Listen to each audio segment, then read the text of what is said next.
పార్టీలో అయినా కానీ మీ నాయకుడు అంటే మీరు ఒప్పుకోరు అసలు. మా నాయకుడు మా పార్టీ అంటే నేను అది ఖచ్చితంగా TDP లో ఉన్నప్పుడు చంద్రబాబు నాయుడు అయినా ఆయన్ని కావచ్చు, అలాగే నేను సేవ్ ఇక్కడైనా చేశాను. కావచ్చు. ఆ రోజు కూడా ఆయన మీద ఈగ వాళ్ళనీయకుండా ఉమ్.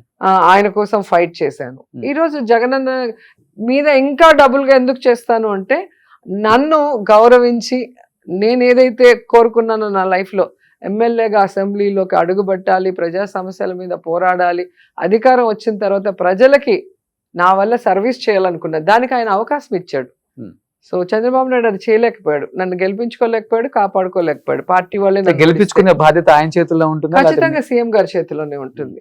ఎందుకంటే ఒక చోట మనకి సీట్ ఇచ్చినప్పుడు, మనం పుట్టి పెరిగిన చోట ఇవ్వకుండా కొత్త ప్లేస్ లో ఇచ్చినప్పుడు అక్కడున్న నాయకుల్ని పిలిచి ఇది నేను నించున్నట్టుగా మీకు ఏదున్నా నేను చేస్తాను, మీరు అమ్మాయిని గెలిపించండి అని చెప్పాల్సిన బాధ్యత వాళ్ళకు ఉంది. ఫస్ట్ చంద్రగిరి కదా, కాదు నగరి, నగరి చంద్రగిరి, తర్వాత తర్వాత చంద్రగిరి. మళ్ళీ నగరి. ఈ రోజు చంద్రబాబు నాయుడు వచ్చి చంద్రగిరిలో నించోమనండి, వాళ్ళు అంత పెద్ద సీఎం క్యాండిడేట్లుగా ఉండి ఒక కాన్స్టిట్యున్సీ నుంచి పక్కకు కూడా జరగరు. నాలాంటి కొత్త క్యాండిడేట్లు తీసుకొచ్చి ఒక రోజు ఎక్కడో పెట్టేసి మళ్ళీ ఇంకో రోజు ఎక్కడో పెట్టేసి ఇంకో రోజు ఇంకో చోట అంటే మీరు స్టార్ హీరోయిన్ కదా ఎట్లా అప్పటికి, ఎట్లా స్టార్ క్యాంపైనర్, స్టార్ హీరోయిన్. ఏదైనా అండి, ప్రజలు మిమ్మల్ని ఏదైనా కూడా రాజకీయాల్లో ఎలా పవన్ కళ్యాణ్ పవర్ స్టార్ ఉండి 2 చోట్ల ఓడిపోయారు, మరి ఆయన మీటింగ్ కి లక్షలాది మంది వస్తారు, ఎట్లా ఓడిపోయారు? కాబట్టి సినిమా వేరే, సినిమా అభిమానం వేరే, పాలిటిక్స్ వేరే, ఓటింగ్ ప్యాటర్న్ వేరే, దీనికి చాలా తేడా ఉంటుంది. అది మీరు గమనిస్తే మీకే తెలుస్తుంది.